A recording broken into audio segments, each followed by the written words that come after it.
चमोली में Badrinath national highway पर पातालगंगा के पास बनाई गई सुरंग को खतरा पैदा हो गया है। 3 दिन पहले पहाड़ टूटने की वजह से भारी मात्रा में पत्थर टूटकर सुरंग को काफी नुकसान पहुंचा चुका है और आगे भी पहाड़ टूटने का खतरा बना हुआ है।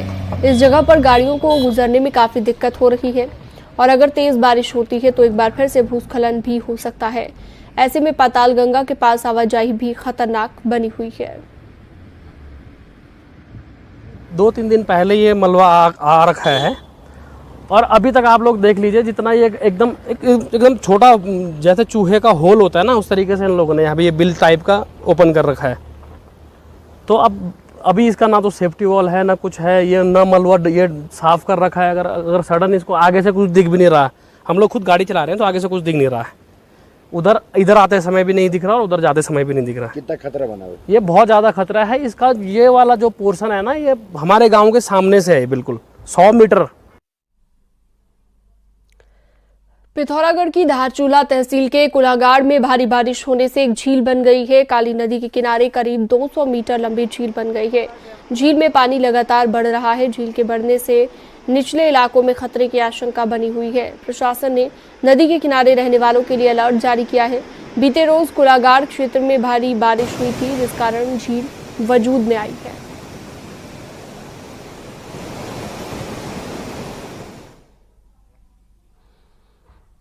उत्तराखंड की 2 सीटों पर हुए उपचुनाव में कांग्रेस ने दोनों ही सीट पर कब्जा कर लिया है। हरिद्वार की मंगलौर सीट पर कांग्रेस के काजी निजामुद्दीन ने जीत दर्ज कराई है।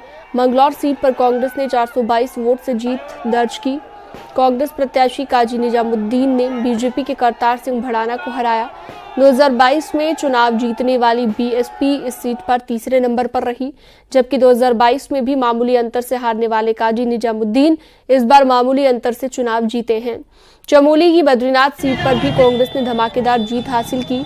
कांग्रेस के प्रत्याशी लखपत सिंह बुटोला ने बीजेपी के राजेंद्र भंडारी को 5224 वोटों से हराया। कांग्रेस के प्रत्याशी को 28,161 वोट मिले। बीजेपी के राजेंद्र भंडारी पहले कांग्रेस के ही विधायक थे, लेकिन उन्होंने कांग्रेस से इस्तीफा दिया था और इसी वजह से चुनाव हुआ था। लेकिन बीजेपी को और राजेंद्र भंडारी को बद्रीनाथ में बहुत जोर का झटका लगा। बीजेपी प्रत्याशी की करारी हार हुई है, जबकि कांग्रेस एक बार फिर से बद्रीनाथ सीट पर जीतने में कामयाब हुई।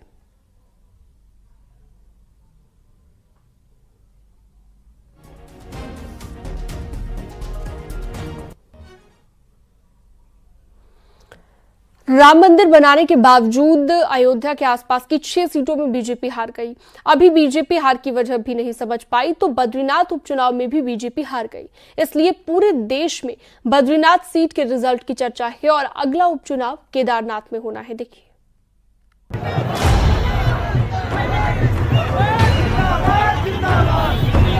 24 साल में पहली बार सरकार चलाने वाली पार्टी उपचुनाव हार गई, पर चर्चा पूरे देश में बद्रीनाथ में हुई हार की है, जहां कांग्रेस जीत गई। अभी ज्यादा दिन नहीं बीते जब बीजेपी के राम मंदिर बनाने के बावजूद अयोध्या में समाजवादी पार्टी के सांसद चुनकर आई। अभी अयोध्या और आसपास की सीटों में हुई हार की वजह बीजेपी समझ भी नहीं पाई तो भगवान विष्णु के धाम के नाम वाली बद्रीनाथ सीट पर बीजेपी का सफाया हो गया। बीजेपी यहाँ कांग्रेस के विधायक राजेंद्र भंडारी को तोड़कर अपने साथ लाई, उम्मीदवार बनाया, चुनाव लड़ाया, लेकिन बद्रीनाथ की जनता ने एक बार फिर कांग्रेस के उम्मीदवार लखपत बुटोला को जिता दिया। कांग्रेस प्रदेश अध्यक्ष करण माहरा के मुताबिक अयोध्या बद्रीनाथ के बाद अगला संदेश देश में केदारनाथ से जाएगा, जहाँ 6 महीने के अंदर उपचुनाव होना है। अब बीजेपी से जनता का मोहभंग हो गया है। जिस तरीके से भगवान राम ने अयोध्या में इनको पराजित किया, आज बद्रीनाथ भगवान ने भी इनको हराने का काम किया है।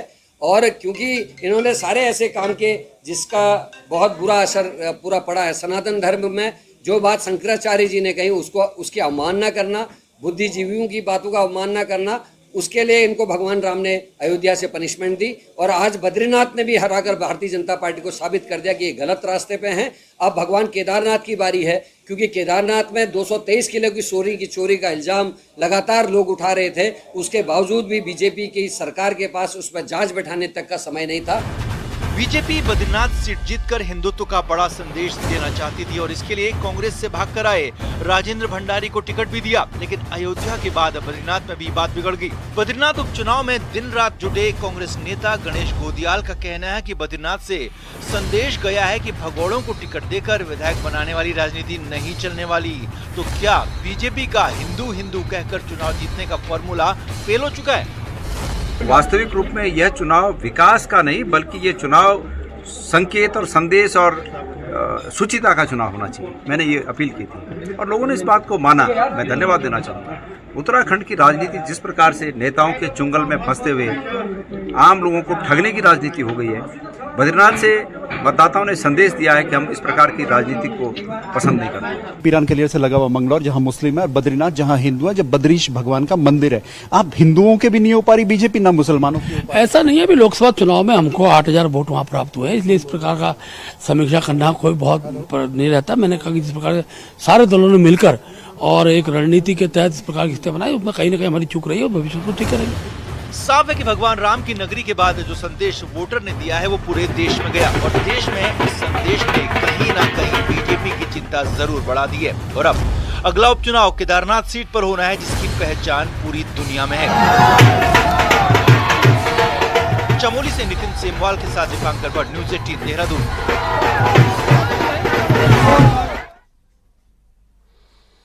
दिल्ली में बन रहे केदारनाथ मंदिर का मसला शांत होता नहीं दिख रहा। शनिवार को केदारनाथ में तीर्थ पुरोहितों ने मंदिर के बाहर बैठकर विरोध जताया तो मंदिर के मुख्य पुजारी और शंकराचार्य अविमुक्तेश्वरानंद ने भी दिल्ली में बन रहे मंदिर को गलत बताया। अविमुक्तेश्वरानंद ने कहा कि दिल्ली में शिव जी का मंदिर बनने पर कोई दिक्कत नहीं है, लेकिन केदारनाथ जैसा मंदिर और उसके नाम का गलत इस्तेमाल है और ऐसा नहीं होना चाहिए। वहीं इसी बीच बीजेपी प्रदेश अध्यक्ष महेंद्र भट्ट ने कहा है कि इससे सरकार का कोई लेना देना नहीं है, जबकि 2015 में कांग्रेस नेता हरीश रावत ने मुख्यमंत्री रहते हुए मुंबई में बद्रीनाथ का मंदिर बनाया। वही मंदिर बनाने वाले ट्रस्ट ने फिर सफाई दी है। ट्रस्ट का कहना है कि दिल्ली के केदारनाथ मंदिर का केदारनाथ से कोई लेना देना नहीं है।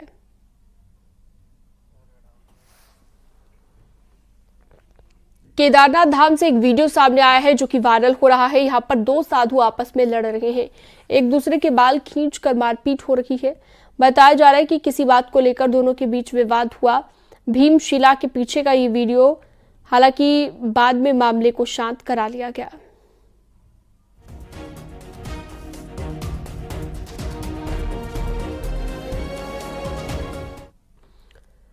रामनगर में तेज रफ्तार हादसों का कारण बन रहा है और शनिवार को एक तेज रफ्तार बाइक सवार ने दो मासूम बच्चों को टक्कर मार दी, जिसमें बड़े भाई की मौके पर मौत हो गई और छोटी बहन बुरी तरह से घायल हो गई। घटना सांवलदे के बवलिया चौकी के पास की है, जहां पर दोनों भाई बहन पानी लेने गए और उसी दौरान काशीपुर नंबर की एक तेज रफ्तार बाइक ने उन्हें टक्कर मार दी। बाइक सवार हादसे के बाद बाइक छोड़कर मौके से फरार हो गया।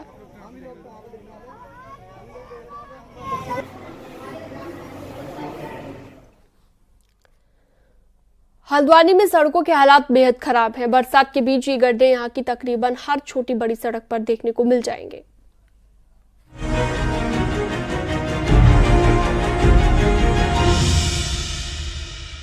बारिश के बीच ये हाल हल्द्वानी में पीडब्ल्यूडी की सड़कों का है। यहाँ ज्यादातर कॉलोनियों की सड़कों का यही हाल है। घर से निकलते ही लोगों का सामना इन मौत के गड्ढों से हो रहा है। कुछ मेन सड़कें तो पीडब्ल्यूडी ने बरसात से ठीक पहले सोलिंग कराकर छोड़ दी और अब यही सोलिंग लोगों के लिए जानलेवा साबित हो रही है, क्योंकि बारिश के बीच डामर करना भी संभव नहीं। ऐसे में लोग इन जानलेवा सड़कों पर चलने को मजबूर हैं। इतने टाइम से गड्ढे हैं, कम से कम 2-3 साल हो गए इस रोड को ऐसे देखते हुए। आए दिन यहाँ पानी भरता है, आए दिन कोई ना कोई गिरता है यहाँ पे, पर ये लोग ये चीजें नहीं देखते हैं। बाकी कहीं चालान कटना काटना उनको किसी का बाकी फालतू चीजें करनी है वो सब करेंगे। अभी कोई नेता यहाँ पे आ जाए, आगे सब खड़े हो जाएंगे वहाँ। 2 दिन अगर कोई नेता यहाँ से जा रहा हो ना, 2 दिन में रोड बना देंगे, 2 दिन में जाएंगे, रातों रात में बना देंगे। पर वैसे आम इंसान के लिए कुछ नहीं करते हैं ये।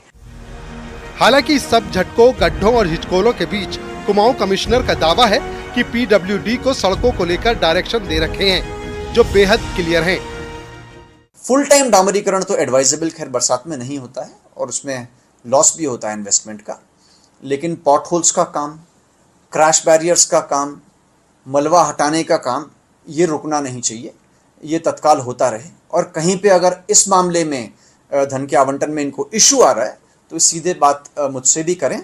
सड़कों पर हुए इन जानलेवा गड्ढों से सबसे ज्यादा खतरा 2 व्हीलर वालों को है, क्योंकि एक छोटी सी फिसलन उन्हें इन गड्ढों के जरिए सीधे स्वर्ग की सीढ़ी चढ़ा सकती है। लेकिन सरकारी महकमा केवल दावों तक सीमित है। हल्द्वानी से न्यूज़ 18 के लिए शैलेंद्र नेगी की रिपोर्ट।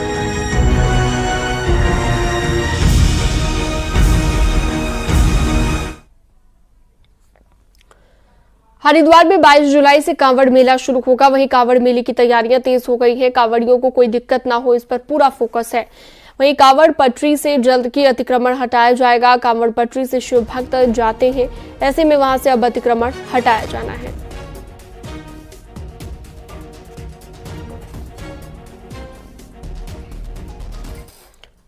चमोली में फूलों की घाटी में इन दिनों रौनक है। चारों तरफ हरियाली छाई हुई है, रंग बिरंगे फूल खिले हुए हैं। इस बीच फूलों की घाटी में रिकॉर्ड सैलानी पहुंच रहे हैं। अभी तक फूलों की घाटी में 3,705 विदेशी और 5,479 देशी सैलानी पहुंच चुके हैं।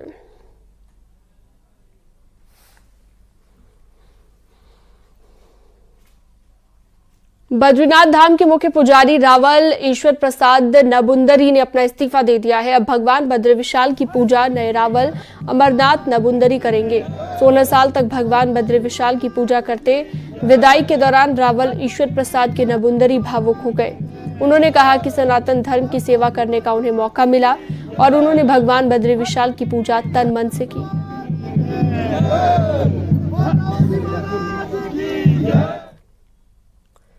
उत्तरकाशी के मोरी ब्लॉक में आषाढ़ मेले की धूम देखी जा रही है। इस बार कोट गांव में मेले का आयोजन किया जा रहा है, जिसमें बड़ी संख्या में ग्रामीणों ने साथ पर्यटक भी पहुंचे हुए हैं। ढोल की धुन पर संस्कृति की पारंपरिक झलक देखने को मिली। कोट गांव में पारंपरिक वाद्य यंत्रों की धुन पर रासो तांदी डांस कर लोग झूमते हुए नजर आए।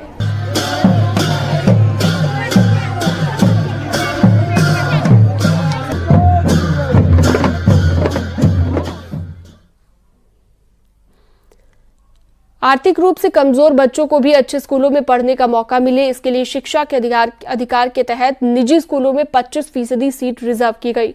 मगर अल्मोड़ा में लापरवाही का आलम यह है कि सिर्फ 200 बच्चों को ही एडमिशन मिल पाया। एक रिपोर्ट देखिए।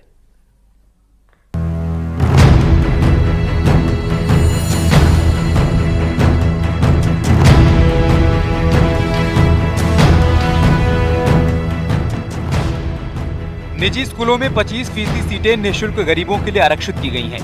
1211 बच्चों को अल्मोड़ा के 163 निजी स्कूलों में मुफ्त शिक्षा दी जानी थी, लेकिन 3.5 महीने बीतने के बाद भी सिर्फ 209 बच्चों को ही अधिकारी स्कूलों में एडमिशन दिलवा पाए।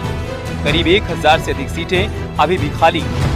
अधिकारी अब दोबारा विज्ञापन निकालकर निःशुल्क शिक्षा के लिए आवेदन मांगने का दावा कर रहे हैं। जनपद अल्मोड़ा के अंतर्गत 163 विद्यालय इसमें हैं, जिसमें सीटें 1211 हैं, 209 सीटें भर चुकी हैं। क्या प्रयास किया जा रहा है? अब नया विज्ञापन निकला हुआ है तो इसके अंतर्गत कार्रवाई की मांग है। विपक्ष और शिक्षक नेताओं को शिक्षा विभाग को घेरने का मौका मिल गया। विपक्ष ने तो यहाँ तक कह दिया कि सरकार चाहती ही नहीं कि गरीब का बच्चा अच्छी शिक्षा ले। जैसी जानकारी प्राप्त हुई है, मेरी जानकारी के अनुसार प्राप्त हुआ है कि अभी भी हमारे उत्तराखंड के यहाँ पर अल्मोड़े में कई ऐसे विद्यालय हैं जो शिक्षा के अधिकार के मानक को पूर्ण नहीं कर रहे हैं कि 25% से बच्चों को पढ़ाया जाए, निःशुल्क पढ़ाया जाए करके। तो इसमें बहुत घोर लापरवाही है। जो निजी विद्यालय बच्चों को शिक्षा ग्रहण नहीं करवा रहे हैं, जो 25% से है शिक्षा के अधिकार के तहत, उनके खिलाफ कार्रवाई होनी चाहिए। सबसे ज्यादा कारण वैसे सरकार को माना जाता है, क्योंकि सरकार को जो आदेश आया है उस आदेश के तहत इन्होंने क्या रखा है कि 31 मार्च 2024 से तक जिसको 6 साल पूरे हो जाते हैं, जबकि इससे पूर्व में जो एडमिशन किए जाते थे जो सितंबर के महीने तक किए जाते थे, सितंबर तक जिसको 6 साल पूरे हो जाते हैं उनका एडमिशन किया जाता था। हालांकि अधिकारी दावा तो कर रहे हैं, लेकिन सच्चाई ये है कि निजी स्कूल भी मुफ्त में पढ़ाई से पीछे हटते हैं और ऊपर से पिछले सालों का रिकॉर्ड भी है कि सिर्फ खाना पूर्ति हुई है। लिहाजा अल्मोड़ा में कितने गरीब बच्चों को एडमिशन मिल पाता है ये देखना होगा। न्यूज़ 18 के लिए अल्मोड़ा से किशन जोशी की रिपोर्ट। अल्मोड़ा में राज्य सिविल सेवा परीक्षा 2024 के लिए अल्मोड़ा और रानीखेत में 12 परीक्षा केंद्र बनाए गए हैं, जिनमें 3,881 अभ्यर्थी परीक्षा देंगे। परीक्षा केंद्रों में सुरक्षा के पुख्ता इंतजाम किए गए हैं, वीडियोग्राफी भी की जा रही है। इसके साथ ही केंद्रों पर सेक्टर और जोनल मजिस्ट्रेटों की नियुक्ति की गई है।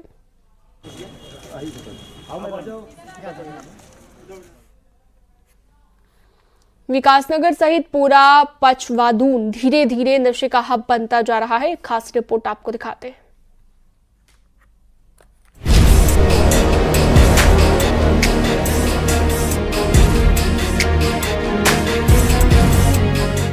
एजुकेशन के हब के रूप में मशहूर देहरादून के पचवादून क्षेत्र का युवा इन दिनों नशे के आगोश में जा चुका है। स्कूल कॉलेज के पढ़ने वाले लड़कों को भी नशे ने अपनी चपेट में ले लिया है और नशे की लत को पूरा करने के लिए कई युवा चोरी में लिप्त होते जा रहे हैं। यही वजह है कि क्षेत्र में चोरी की वारदात के आंकड़े बढ़ते जा रहे हैं। और तमाम हमारा जो उत्तर प्रदेश का बॉर्डर एरिया है, वहाँ से बहुत बड़ी मात्रा में यहाँ समझ लीजिए कि ये नशा पहुँचता है। और हमारे ये कोई परिवार होगा, बहुत कम है जो सौभाग्यशाली जिनका बच्चा इससे दूर है। पचवादून का ये क्षेत्र उत्तर प्रदेश और हिमाचल प्रदेश की सीमा से लगा हुआ है। यदि बीते साल के कुछ आंकड़ों पर नजर डालें तो पता चलता है साल 2023 में 103 एनडीपीएस के रहे मामलों में 109 अभियुक्त पुलिस की गिरफ्त में आए हैं, जिसमें 13 महिलाएं भी शामिल हैं। इनसे 16 किलो चरस और 2 किलो स्मैक बरामद हुई है। साथ ही मात्रा में नशीले इंजेक्शन, नशे की गोलियां, गांजा और डोडा पोस्त भी बरामद किए गए। वहीं 69 अवैध शराब के मामलों में भी 72 अभियुक्त को गिरफ्तार किया गया।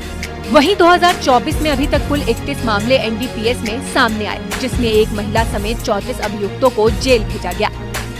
साथ ही 54 अवैध शराब के मामलों में भी पुलिस 54 अभियुक्तों को जेल भेज चुकी है। हालांकि बीते साल के मुकाबले इस साल अभी तक नशे के मामले में कुछ कमी दर्ज की जा रही है। पुलिस का दावा है कि बड़े अपराधी सलाखों के पीछे जा चुके हैं। साथ ही लोगों की जागरूकता के लिए अभियान भी चला रही है। जो नशे के दुष्परिणाम हैं उनसे लोगों को वाकिफ कराने के लिए हमारे द्वारा जैसा कि एसएसपी महोदय द्वारा हमें निर्देशित किया गया है कि प्रत्येक सोमवार को विभिन्न स्थानों पर चौपालों का आयोजन करें, तो हमारे द्वारा चौपालों का आयोजन किया जाता है। नशे और क्राइम के इन मामलों में अक्सर दूसरे प्रदेश के लोगों की भूमिकाएं सामने आती रही हैं, जिसे लेकर विधायक मुन्ना सिंह चौहान ने भी पुलिस को सख्ती से निपटने की हिदायत दी है। नशे में कुछ कमी के बावजूद पचवादून की शांत वादियां कैसे इतनी जल्दी नशे के बड़े हब में तब्दील हो गयी, ये सोचने वाली बात है। बहरहाल अब पुलिस के सामने नशे पर तेजी से काबू पाने और राज्य को 2025 तक ड्रग्स फ्री बनाने की चुनौती है। न्यूज़ 18 के लिए विकासनगर से कुलदीप चौहान की रिपोर्ट।